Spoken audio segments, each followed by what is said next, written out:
अभी देखेंगे बिल्कुल इंपॉर्टेंट टॉपिक्स, मतलब लास्ट टाइम में सिर्फ ये अच्छे से पक्का करके जाएंगे तो पेपर में एग्जाम में क्वेश्चन यहीं से आएगा, इस बात की guarantee.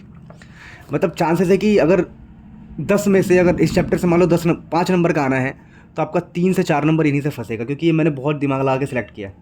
Magnetic effect of current की अगर हम बात करें, मूविंग चार्ज और मैग्नेटिज्म, ठीक है, इसको मूविंग चार्ज एंड मैग्नेटिज्म भी बोलते हैं, मैग्नेटिक इफेक्ट ऑफ करंट बोलते हैं। तो इसमें क्या है, magnetic field at any point along the axis, circular loop है, उसके एक्सिस पे मैग्नेटिक फील्ड का, इसके ऊपर क्या क्या आ सकता है, इसके ऊपर आएगा डेरिवेशन आएगा, या फिर सेंटर पे कि एक सर्कुलर लूप के सेंटर पर मैग्नेटिक फील्ड बताओ।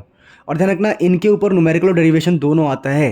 न्यूमेरिकल के चांस ज़्यादा होते हैं इसके ऊपर कि सर्कल है, उसके सेंटर पे न्यूमेरिकल बताओ। 2 सर्कल मिला देंगे आपस में, ऐसे वाले न्यूमेरिकल 2 सर्कल ऐसे रख देंगे, एक यहाँ और एक यहाँ, और बोलेंगे बताओ यहाँ पर क्या है। तो ऐसी चीज़ों की तैयारी करो, मज़ा आ जाएगा, है ना, मतलब बहुत ज़्यादा चांस है। फिर अगला एम्पियर सर्किटल लॉ और इसकी एप्लीकेशन। कई बार तो डिफाइन करने को आता है कि भाई एम्पियर सर्किटल लॉ बताओ और उसकी डेफिनेशन ये बताओ, फिर उसका एप्लीकेशन बताओ। एप्लीकेशन ज़्यादातर इस वाले पे आता है कि इन्फानाइट चार्ज वाला है ना, तो इन्फानाइट चार्ज वाले का मैग्नेटिक फील्ड क्या होगा, मतलब इन्फानाइट बोल रहा हूँ, इन्फानाइट करंट कैरिंग वायर का, इन्फानाइट करंट कैरिंग वायर का, ठीक है, इन्फानाइट करंट कैरिंग वायर का एम्पियर सर्किटल लॉ वाला, ठीक है।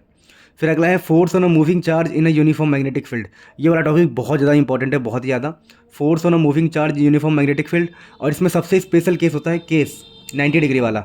90 डिग्री में ना जब पार्टिकल सर्कल में मूव करता है, सर्कल का रेडियस, फ्रीक्वेंसी, वेवलेंथ, ये सब।